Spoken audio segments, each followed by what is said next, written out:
Dear JEE students and parents, welcome back to my channel. JEE main shift 2 analysis కూడా వచ్చేసి మరి ఇది 6వ షిఫ్ట్ అమ్మ. మనకు టోటల్గా 10 షిఫ్ట్లు అయితే ఉండే ఏప్రిల్ సెషన్లో. ఇది 6వ షిఫ్ట్. ఇంకా 2 రోజులు మాత్రమే ఉంది. 6వ తారీఖు 8వ తారీఖు మండే కూడా మనకి మార్నింగ్ ఈవినింగ్ అయితే ఉన్నాయి. తర్వాత 8వ తారీఖు 7వ తారీఖు అయితే బీఆర్ కోళ్ళకి ఉంది.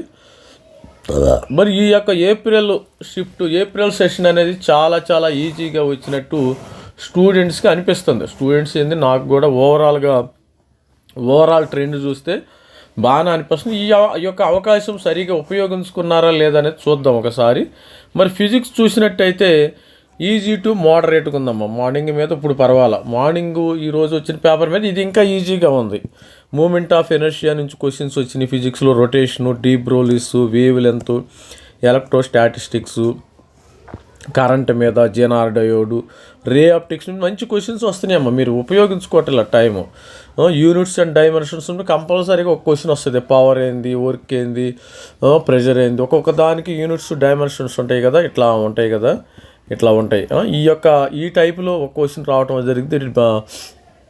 ఏమైనా థర్మోడైనమిక్స్, హీట్ కానీ, మోడర్న్ ఫిజిక్స్ అవన్నీ కూడా చూసినట్టయితే మీకు ఇవన్నీ లాజిక్ గేట్స్ మీద కొంచెం మంచి క్వశ్చన్స్ అయితే వస్తున్నాయి స్టూడెంట్స్. మరి ఫిజిక్స్లో రాయటానికి 99% రావాలంటే స్టూడెంట్స్కి, మీకు ఫిజిక్స్లో 99% రావాలంటే 20 క్వశ్చన్స్ డ్యామ్ షూర్గా అప్లై చేయాలమ్మా. 20 క్వశ్చన్స్, 20 క్వశ్చన్స్ ఎవరైతే చేశారో వాళ్ళకి డెఫినెట్గా 99% పైన వచ్చే అవకాశం అయితే ఉంటుంది. కెమిస్ట్రీ అయితే ఇంకా ఈజీ.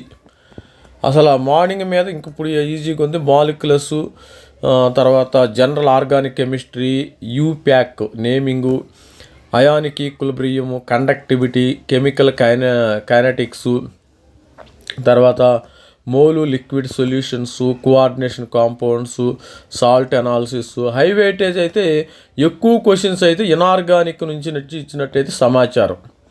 ఆర్గానిక్, ఫిజికల్ నుంచి హై వెయిటేజ్ టాపిక్స్ అయితే వచ్చినాయి. ఇక్కడ స్టేట్మెంట్ బేస్డ్ క్వశ్చన్స్ కూడా కొన్ని వచ్చినాయి అమ్మ. స్టూడెంట్స్తో మాట్లాడినప్పుడు స్టేట్మెంట్ బేస్డ్ క్వశ్చన్స్ కూడా వచ్చినాయి అంటున్నారు.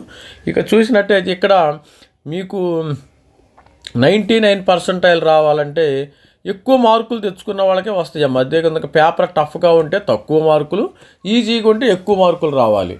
మరి స్టూడెంట్స్ అందరూ కూడా ఈజీగా వస్తే ఎక్కువ పర్సంటైల్ రాదు. ఈజీగా వచ్చినా తక్కువ, తర్వాత నార్మలైజేషన్ అవుతుందని అది ఓకే. కాకపోతే ఈజీగా రావటం వల్ల ఏంటంటే స్టూడెంట్ సాటిస్ఫై అవుతాడు. సాటిస్ఫాక్షన్ అవుతుంది. అదే మరి కష్టంగా ఇచ్చాడంటే వాడు ఇంటికి వచ్చి ఏం చెప్పాలో వాళ్ళకి అర్థం కాదు. అదే ఈజీగా వస్తే నాకు అమ్మ నాకు ఇన్ని మార్కులు వస్తున్నాయి, నాన్న నాకు ఇన్ని మార్కులు వస్తున్నాయి, డాడీ మమ్మీ ఇన్ని మార్కులు వస్తున్నాయి, హ్యాపీగా నాకు మంచి ఎన్ఐటీ కానీ ఐఐటి అడ్వాన్స్కి వెళ్ళిపోతాను, IIITలో సీట్ వస్తుంది, GFTలో సీట్ వస్తుంది, ఒక క్లారిఫికేషన్ ఉంటుంది. అదే మరి జనవరిలో చూసినట్టయితే అదే లాస్ అయ్యారు స్టూడెంట్స్. జనవరి సెషన్లో అసలు ఏం చెప్పాలో అర్థం కాల స్టూడెంట్స్కి, అసలు ఎన్ని మార్కులు వస్తాయి. ఇప్పుడైతే కొంతవరకు అయితే మనకి 60% షిఫ్ట్లు అయిపోయినాయి. కొంతవరకు క్లారిటీగా ఉన్నారు స్టూడెంట్స్, అయితే క్లారిటీగా ఉండటం జరిగింది. ఇక 99% రావాలంటే మీకు దీనిలో గ్రేటర్ దాన్ 99% రావాలంటే 22, 23 అంటే 25 క్వశ్చన్స్కి అవుట్ ఆఫ్ 25కి 22, 23 క్వశ్చన్స్ తెచ్చుకోవాలి. తప్పదు. ఈ పేపర్ ఈజీగా వచ్చింది కదా, మరి ఈజీగా వస్తే అందరూ ఎగ్జామినేషను రాస్తారు. మరి ఇది స్టూడెంట్స్ ఈజీగా వచ్చినంత మాత్రం మనం సమర్పడాల్సిన అవసరం లేదు. కాకపోతే ఏంటంటే స్టూడెంట్కి సాటిస్ఫాక్షన్ ఉంటుంది. అయ్యో నేను రాశాను, నేను కూడా ఎగ్జామినేషన్కి అదే ఫీల్ అవుతా, నేను బాగా రాశాను, నాకేం ప్రాబ్లం లేదు అని ఒక సాటిస్ఫాక్షన్ తప్పితే ఈజీగా వచ్చినా కష్టంగా వచ్చినా స్టూడెంట్స్కి వచ్చిన పెద్ద లాభం ఏమీ లేదని నేను అనుకుంటున్నాను. ఇక mathematics moderate lengthy, coordinator geometry, calculus, differential equations, sequence series నుంచి బైనామినల్, ప్రాబబిలిటీ, మరి vectors, 3D, area under curve, ఇవన్నీ కూడా వచ్చినాయి. ఓవరాల్గా ఇక్కడ 99% గ్రేటర్ దాన్ 99% రావాలంటే స్టూడెంటు 12 మార్కులు, 12 క్వశ్చన్స్ అమ్మ. 12 క్వశ్చన్స్ చేసిన వాళ్ళు అవుట్ ఆఫ్ 25 12 నుంచి 15 క్వశ్చన్లు ఎవరైతే చేస్తారో వీళ్ళకి గ్రేటర్ దాన్ టు 99% వచ్చే అవకాశం అయితే డ్యామ్ షూర్గా ఉంటుంది. ఇక్కడ చూసినట్టయితే టైం మేనేజ్మెంట్ అమ్మ, మీ కొంతమంది స్టూడెంట్స్కి టైం మేనేజ్మెంట్ కీ సక్సెస్. కొంతమంది బయటకు వచ్చి అయ్యో నాకు అన్నీ తెలుసు, ఇంకా కొద్దిగా అరగంట ఇచ్చినట్టయితే నాకు తీసేవాడిని అని అంటారు. అది కాదు టైం మేనేజ్మెంట్. మనకి 3 గంటలు 3 అవర్స్ అంటే 3 అవర్స్ 180 మినిట్స్ ఉంటుంది. 180 మినిట్స్ ఈచ్ క్వశ్చన్ అప్రాక్సిమేట్గా మనకి 2.4 మినిట్ వస్తుంది. 2.4 మినిట్స్ వస్తుంది 3 అవర్స్. అంటే మీరు ఒక్కో క్వశ్చన్ ఒక్కోసారి 1 మినిట్ చేస్తారు, ఒక్కో క్వశ్చన్ 5 మినిట్స్ చేస్తారు, 4 మినిట్స్. అంటే యావరేజ్గా మనకి 2.4 కంటే మరి 75 క్వశ్చన్స్ చేయాలంటే 2.4 మినిట్ కంటే ఎక్కువ రాదు. ఈ టైంనే ఉపయోగించుకోవాలి. ఇదే మరి ఎగ్జామినేషన్ అంటే నేను ఆ రోజంతా చేస్తాను, 5-6 గంటలు చేస్తానంటే అది కుదరదు. మనకు 3 గంటల ఎగ్జామ్ అంటే 3 గంటల ఎగ్జామే. కీ టు సక్సెస్ అని. మరి ఇది టైం మేనేజ్మెంట్. ఈ యొక్క ఎవరైతే టైం మేనేజ్మెంట్ బాగా చేస్తారో మ్యాథమెటిక్స్ ఎస్పెషల్లీ మ్యాథ్స్ ఎగ్జామ్ చేసేటప్పుడు టైం మేనేజ్మెంట్ ఒక క్వశ్చన్ని కొంతమంది ఒక్కొక్క క్వశ్చన్ని అదే క్వశ్చన్ని 20 నిమిషాలు చేస్తారు. 20 నిమిషాలు చేస్తే మరి ఎంత లాస్ అవుతారు గుర్తుపెట్టుకోండి. రానప్పుడు దాన్ని వదిలేసి నెక్స్ట్ క్వశ్చన్ లాస్ట్కి వచ్చేసరికి ఏమైందంటే టైం అయిపోయింది, చాలా డెడ్ ఈజీ క్వశ్చన్స్ ఉంటాయి, అప్పుడు మీకు మార్కులు లూజ్ అవుతారు కదా మీరు. అందుకని ఇప్పుడు సేఫ్ స్కోర్ని మనము 299% గ్రేటర్ దాన్ రావాలంటే మనకి 200+ రావాలమ్మా. ఇది ఎగ్జామినేషన్ చాలా ఈజీగా ఉంది, దానిలో ఎటువంటి డౌట్ లేదు. 170 to 195, 97 to 99%. అంటే ఇది ఈ షిఫ్ట్ వరకు గుర్తుపెట్టుకోండి. ఆఫ్టర్ నార్మలైజేషన్ స్కోర్ కాదు, ఇప్పుడు ఇది రా స్కోర్ అనమాట. ఈ షిఫ్ట్కి ఓన్లీ ఈ సేఫ్ స్కోర్ అనేది ఈ షిఫ్ట్కి సంబంధించింది, దయచేసి అది గమనించగలరు. అన్ని షిఫ్టుల సంగతి కాదు, ఆల్రెడీ మనం వీడియోలు చేసాం. అన్ని షిఫ్టులకు సంబంధించి మరి తర్వాత ఓవరాల్గా మరి చూద్దాం. అది మరి 130 to 170, 93, 97%, 100 to 130, 80 to 93%, 85 to 93% వచ్చే అవకాశం అయితే ఉంది. మరి ఓవరాల్గా attempt out of good attempt 50 నుంచి 60 ఈజీగా చేయొచ్చు. సరే కొంతమంది 40 నుంచి 50 చేసినా కానీ ఈజీ. తర్వాత SC ST పిల్లలు ఉన్నారనుకోండి, వీళ్ళకి కనీసం 30 నుంచి 40 క్వశ్చన్లు తీసారనికి వీళ్ళకి NIT గ్యారెంటీ రాసిస్తా.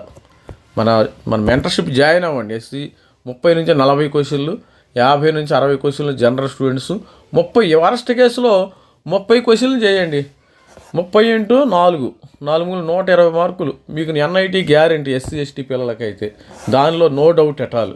నేను మెంటర్షిప్ కూడా మరి జాయిన్ అవ్వండి స్టూడెంట్స్. ఓవరాల్గా అయితే పేపర్ అయితే మోడరేట్గా ఉంది, బ్రహ్మాండంగా ఉంది paper, no doubt moderate. But easy అని ఉండదు కదా, మోడరేటు లెంతీగా ఉంది. మ్యాథమెటిక్స్ లెంతీగా ఉండి మరి మోడరేట్గా ఉంది పేపర్. సరే మన అకాడమీ తరపున మెంటర్షిప్ ఫీజు అయితే ఇలా ఉంటుంది. ఓన్లీ JEE కంప్లీట్ JEE అమ్మ, ఇది ఒకటే అని కాదు, కంప్లీట్ JEE IITలు NITలు మన 25 చాలా తక్కువ అమౌంట్ ఛార్జ్ చేస్తున్నాం. ఈ అమౌంట్ కూడా మన స్టూడెంట్స్ పిల్లలకి ఒక అండర్స్టాండింగ్ కోసం ఛార్జ్ చేస్తాను. బయట 10,000 కూడా తీసుకుంటున్నారు. మీరు కావాలని మీకు తెలుసు ఆల్రెడీ, మరి అబద్ధం చెప్పాల్సిన అవసరం లేదు ఇక్కడ. మరి 25 మీకు మన ఇద్దరికి స్టూడెంట్స్కి మరి మెంటర్షిప్ ఇచ్చే వాళ్ళకి ఒక అండర్స్టాండింగ్ కోసం అమౌంట్ అయితే తీసుకోవడం జరుగుతుంది. JEE plus private university 3,000, JEE 2020 మరి FSET 4,000, ఓన్లీ FSET 2,000 రూపాయలు మరి ఫీజు అయితే తీసుకున్నాం. ఇది మన వాట్సాప్ నెంబర్. ఈ వాట్సాప్ నెంబర్ నోట్ చేసుకోండి. ఇప్పుడు నుంచే మెంటర్షిప్ స్టార్ట్ చేయండి. ఇప్పుడు నుంచి మీరు హోంవర్క్ స్టార్ట్ చేయాలి. అందుకని మెంటర్షిప్ చేరిన తర్వాత నేను తక్షణకు అర్థం లిస్ట్ ప్రొవైడ్ చేస్తాను మీకు. List NIT list, IIT list, IIIT list మొత్తం ఇవ్వటం అయితే జరుగుతుంది. మీకు వచ్చిన ర్యాంక్కి, మీకు వచ్చిన పర్సంటైల్కి ఎక్కడెక్కడ సీటు వచ్చింది అనేది కూడా మనం చెప్తామన్నమాట. ఆ లిస్టుని ప్రొవైడ్ చేసుకుని మీరు కూడా నేను ఇస్తాను, మీరు కూడా కొద్దిగా హోంవర్క్ చేసుకోవాలి. ప్రతి ఒక్కరు కూడా హోంవర్క్ చేయాలి కదా, నేను ఇచ్చిందే పెట్టుకోకూడదు కదా. మీరు కూడా ఇది మంచిదా చెడుదా మీరు కూడా ఆలోచించి, మీరు కూడా కొన్ని క్వశ్చన్స్ నన్ను అడిగితే సార్ ఇంకా మరి ఏమైనా ఉండాలి కొన్ని క్వశ్చన్, దాన్ని మనం క్లారిఫికేషన్ చేసుకోవాలి. ఏదో నేను ఇచ్చినట్టు మీరు పెట్టుకోకూడదు, అది చాలా తప్పు అది. అందుకని మీరు ఇంటరాక్షన్ నాతో ఉండాలంటే వాట్సాప్ నెంబర్ ఇది, మెంటర్షిప్ అయితే. మరి స్టూడెంట్స్ ఇది మన దగ్గర మొత్తం డేటా అయితే ఉంది, మన దగ్గర కంప్లీట్ డేటా ఉంది. మెంటర్షిప్ ప్రోగ్రామ్ ఇవ్వటం అంటే ఇది ప్రసంగాలు చేయటం కాదు, మరి లెక్చరు కొంతమంది ఏంటంటే లెక్చర్ ఇస్తారు, అంటే అది వాళ్ళ మేనరిజం అనుకోండి. మన మెంటర్షిప్లో కంప్లీట్ డేటా ఇస్తామన్నమాట. మరి 23 ఐఐటీలకు సంబంధించిన డేటా ఇస్తాం, తర్వాత 32 ఎన్ఐటీల డేటా, కట్ ఆఫ్స్ అనమాట, ఎక్కడెక్కడ వస్తుంది మీ ర్యాంక్కి ఎక్కడ ఎగ్జాక్ట్గా వస్తుంది.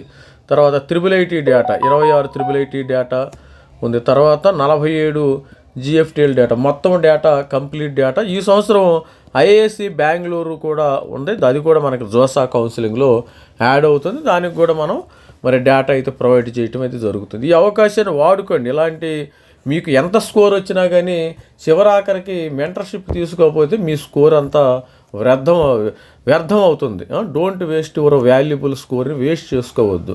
ఒక స్టూడెంట్ లాస్ట్ ఇయర్ చాలామంది వేరే చోట మెంటర్షిప్ తీసుకుని నా దగ్గరికి వచ్చారు, సార్ మీద మరి వాళ్ళైతే అసలు ఫోన్ కూడా లిఫ్ట్ చేయట్లేదంట. మెంటర్షిప్ ఫీజు అయితే తీసుకున్నారు భారీగానే, 5,000 10,000 దాకా తీసుకున్నారు. మరి నా దగ్గర తక్కువైనా కానీ చివరాఖరికి వచ్చారు, నేను వాళ్ళకి ఫ్రీగా సర్వీస్ అయితే చేయడం జరిగింది. ఎందుకంటే వాళ్ళు వేరే చోట మనీ పోగొట్టుకున్నారు కాబట్టి మరి మళ్ళీ మనీ ఇవ్వాలంటే వాళ్ళకు కూడా బాధగా ఉంటుంది కదా.